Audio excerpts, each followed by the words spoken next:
नमस्कार दोस्तों, मैं राहुल शर्मा। आप लोग का स्वागत है आपके अपने यूट्यूब चैनल टुडेज लर्निंग में। दोस्तों स्टार्ट करते हैं 12 जनवरी 2021 का करंट अफेयर से।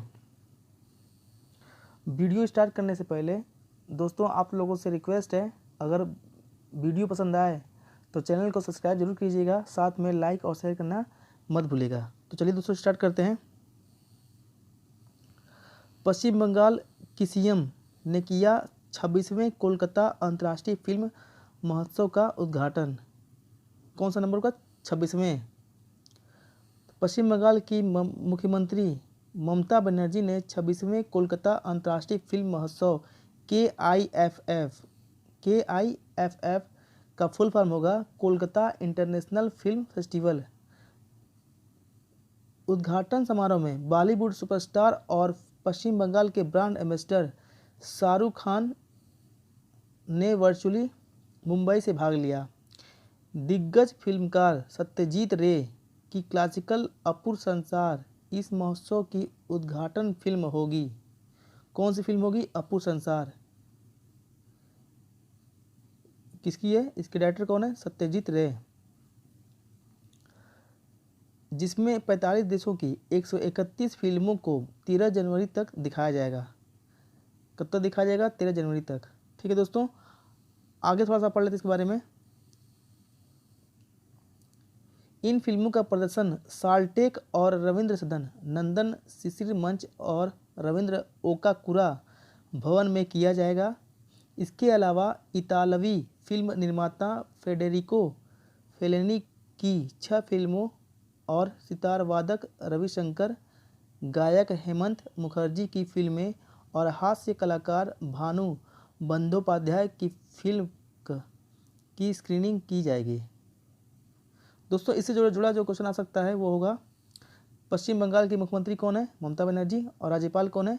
जगदीप धनखड़। ठीक है, आगे देखते हैं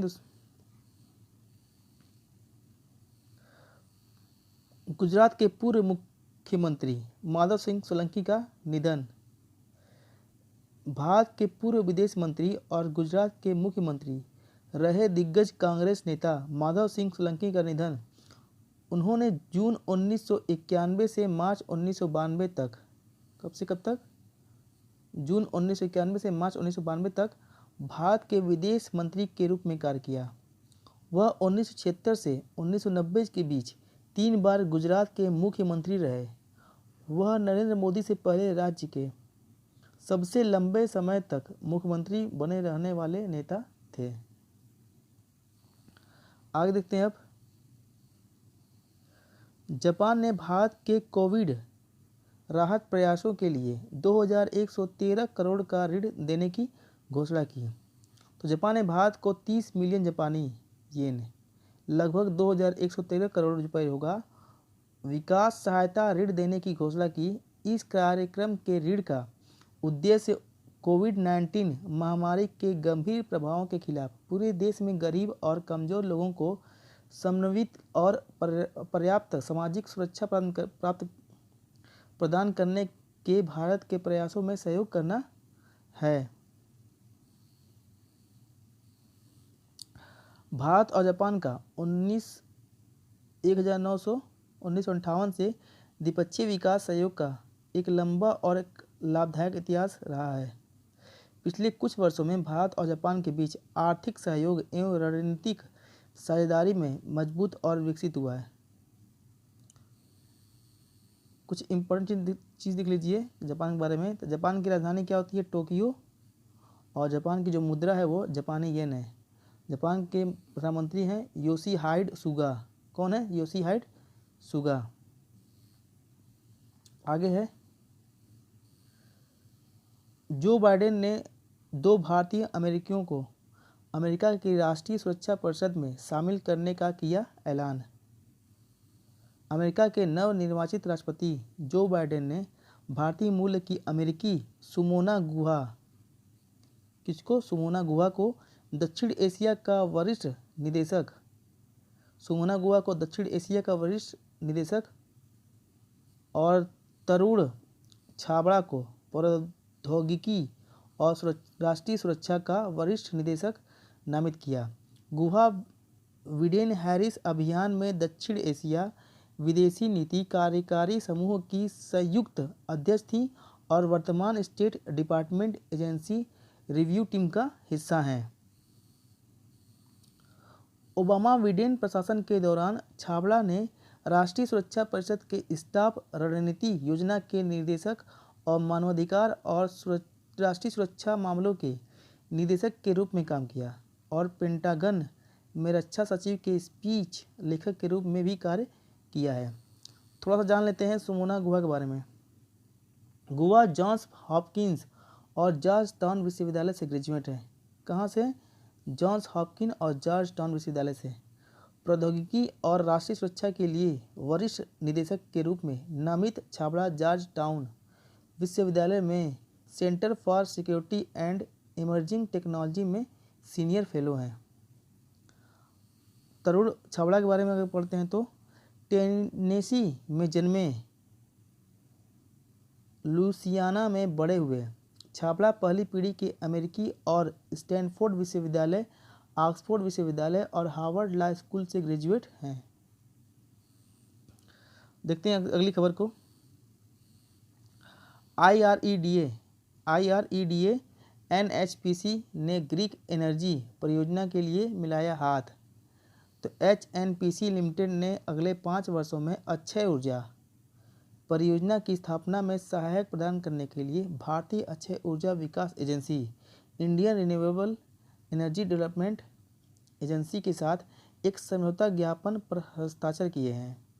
समझौते पर हस्ताक्षर NHPC और CMD अभय कुमार सिंह और IREDA के CMD प्रदीप कुमार दास की उपस्थिति में किए गए। समझौते के तहत क्या क्या हुआ? NHPC जानकारी और प्रौद्योगिकी हस्तांतरण में मदद करेगा और परामर्श और अनुसंधान सेवाएं प्रदान करेगा। NHPC ने देश के नवीकरणीय ऊर्जा परिदृश्य पर महत्वपूर्ण प्रभाव डालने के लिए एक महत्वाकांक्षी योजना शुरू की। योजना के तहत NHPC अगले 3 वर्षों में 7.5 गीगावाट नवीकरणीय ऊर्जा परियोजनाओं का विकास करेगी।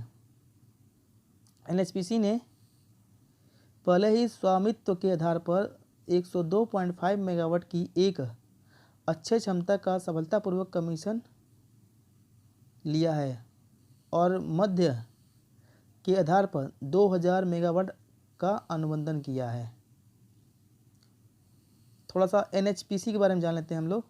NHPC लिमिटेड 1975 में गठित एक भारतीय जल विद्युत उत्पादन कंपनी है। कब गठित हुआ है? 1975 में।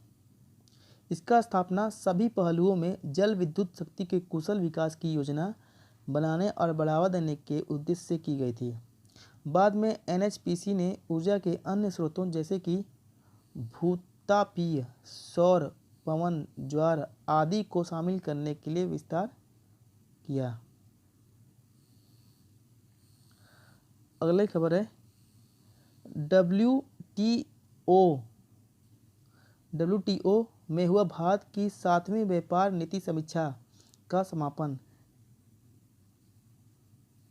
भारत की 7वीं व्यापार नीति समीक्षा ट्रेड पॉलिसी रिव्यू TPR का दूसरा सत्र विश्व व्यापार संगठन WTO यानी कि वर्ल्ड ट्रेड ऑर्गेनाइजेशन में संपन्न हुआ। यह 7वीं व्यापार नीति समीक्षा का अंतिम सत्र था।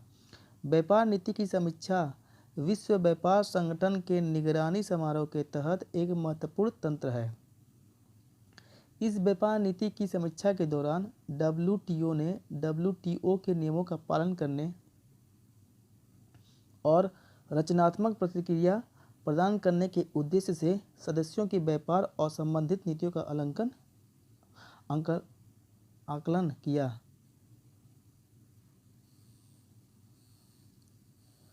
थोड़ा सा TPR के बारे में समझते हैं। 7वें TPR के भारतीय आधिकारिक प्रतिमंडल का नेतृत्व वाणिज्य सचिव अनूप बधावन ने किया। किसने किया? अनूप बधावन ने। वाणिज्य सचिव ने पहले TPR सत्र के दौरान सदस्यों द्वारा पूछे गए सभी मुद्दों पर प्रतिक्रिया दी। वाणी सचिव ने सदस्यों से खाद्य सुरक्षा के लिए सार्वजनिक स्टॉक होल्डिंग (PSH) का अस्थायी समाधान प्रदान करने का भी आग्रह किया। भारत समग्र घरेलू कारोबारी माहौल को सरल और कारगर बनाने के लिए प्रतिबद्ध और इसका उद्देश्य विश्व बैंक की डूइंग बिजनेस रिपोर्ट में शीर्ष 50 में जगह बनाना है। विश्व बैंक की डूइंग बिजनेस रिपोर्ट में शीर्ष 50 में जगह बनाना है। इससे पहले भारत की आखिरी व्यापार नीति समीक्षा 2015 में आयोजित की गई थी। कब की गई थी? लास्ट बार 2015 में। विश्व व्यापार संगठन के बारे में थोड़ा जान लेते हैं। WTO वर्ल्ड ट्रेड ऑर्गेनाइजेशन एक ऐसा संगठन है जो देशों के बीच अंतर्राष्ट्रीय व्यापार को नियंत्रित करता है। इसकी स्थापना 1995 में हुई थी। कब हुई थी? 1995 में हुई थी। और इसका मुख्यालय कहाँ है? कहाँ पे है? जिनेवा में, स्विट्जरलैंड में। जिनेवा कहाँ पे है? स्विट्जरलैंड में है। वर्तमान में इसके कुल कितने सदस्य हैं? 164 सदस्य हैं। ठीक है दोस्तों, आगे है ministry of health and family welfare, government of India. सरकार ने NFHS 5 के निष्कर्षों का अध्ययन करने के लिए प्रति पंत के नेतृत्व में गठित किया पैनल।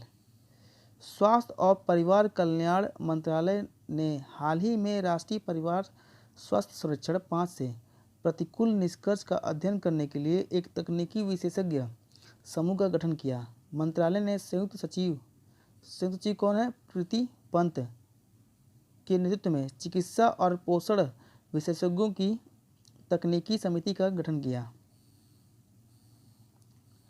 अब देखते हैं राष्ट्रीय परिवार सर्वेक्षण के बारे में थोड़ा सा जान लेते हैं। विशेषज्ञ समूह में मध्य प्रदेश, छत्तीसगढ़ और कर्नाटक के राज्य कार्यक्रम अधिकारी भी शामिल हैं।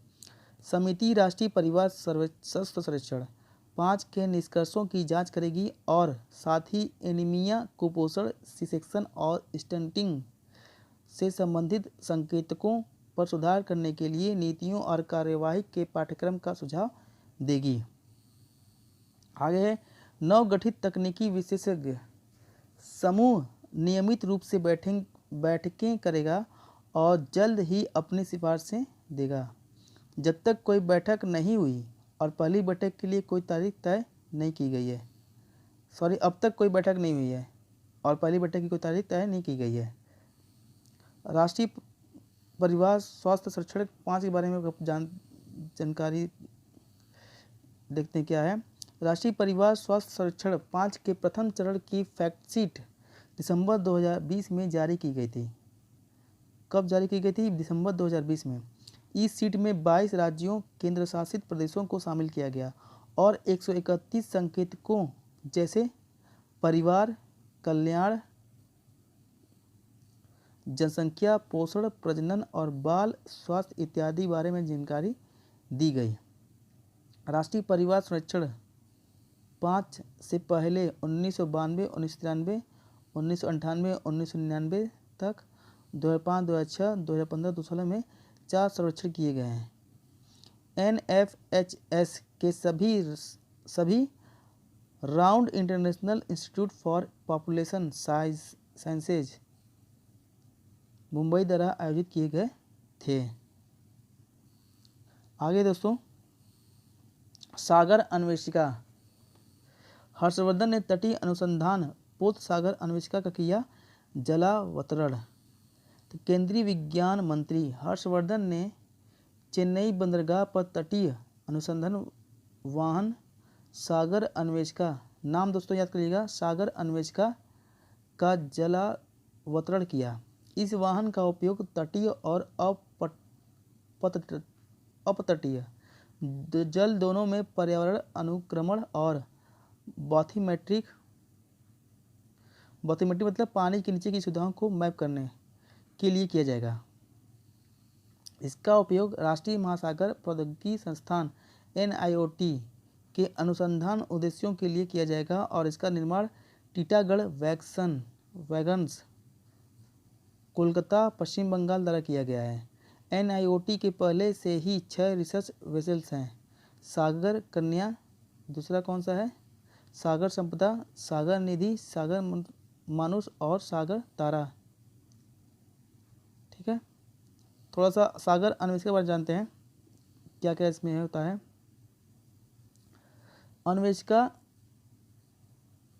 अन्वेषिका को भारतीय नौवहन रजिस्टर IR क्लास के तहत बनाया गया है और यह एक DP डायनेमिक पोजीशनिंग सक्षम जहाज है।